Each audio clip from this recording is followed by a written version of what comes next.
नमस्कार. आज मी मस्त अशी डब्याला देण्यासाठी भेंडीची भाजी करणार आहे, हिरवी मिरची घालून. तर त्यासाठी मी इथे 1 पाव किलो भेंडी घेतली. ती स्वच्छ धुवून एका सुती कपड्याने पुसून घेतली. त्याला जर थोडंसं भेंडीला पाणी राहिलं तर ती चिकट होते, त्याच्यामुळं सुती कपड्याने एकदम कोरडी करून घ्यायची. आणि इथे मी थोडे शेंगदाणे घेतलेत भाजलेले, 4-5 हिरव्या मिरच्या घेतल्यात, मीठ घेतले आणि ठेचलेला लसूण घेतलाय. हिरवी मिरची तुम्ही तुमच्या आवडीनुसार कमी जास्त करू शकता.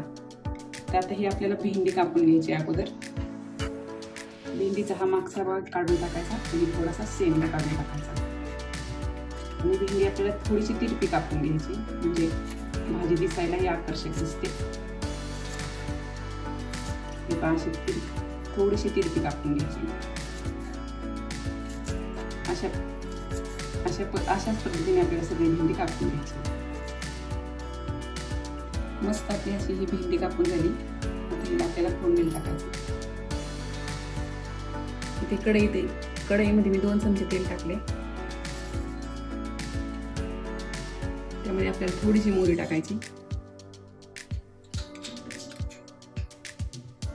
जिरे टाकायचे आणि हा आपला ठेचलेला लसूण टाकायचा.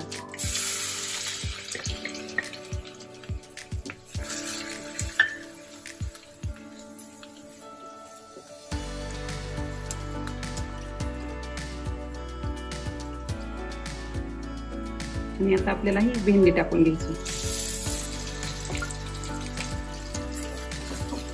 हे व्यवस्थित मिक्स करून घ्यायचं.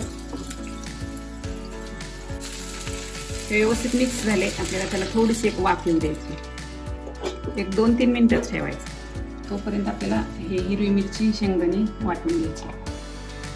अगोदर मिरच्या आणि मीठ वाटून घ्यायचं.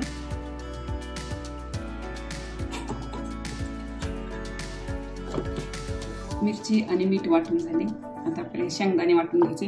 हे शेंगदाणे आपल्याला थोडेसे जाडसर वाटायचे.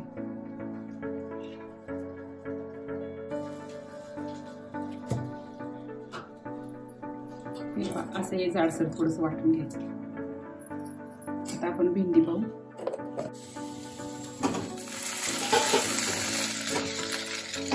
भेंडीला चांगली वाफ आली. आपण त्यात मिरचीमध्ये मीठ वाटलेले, यामध्ये आपल्याला किंचित मीठ टाकायचं.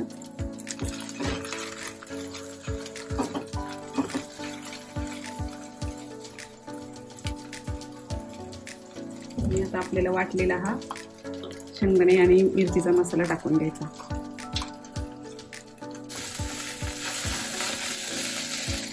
हे मसाला आपल्याला व्यवस्थित मिक्स करायचा आणि भेंडी पूर्ण कोरडी होईपर्यंत परतून घ्यायची. आता आपल्याला याच्यावर झाकण नाही ठेवायचं. अशी सारखी परतून घ्यायची, कमीत कमी 10 मिनिटे. भेंडी कोरडी होईपर्यंत आपल्याला अशी अधूनमधून हलवत राहायची. हलवायचं आणि पुन्हा अशी कढईला पूर्ण असं पसरून ठेवायचं. प्रत्येक भेंडी कडक होते. मस्त अशी आपली एकदम भेंडी सुट्टी झालेली आहे, अजिबात चिकट झालेली नाही. आणि यातले आपले शेंगदाणे सुद्धा असे लालसर भाजले, त्यामुळे ही भाजी चवीला एकदम मस्त लागते. आता आपल्याला गॅस बंद करायचा आणि अशी कढईमध्ये थोडी पसरून ठेवायची, म्हणजे तापलेल्या कढईमध्ये आणि थोडीशी कडक होते. हे पहा, थंड झाल्यावर मस्त अशी एकदम सुक्की भाजी झालेली. आता ही आपण एका प्लेटमध्ये काढून घेऊ.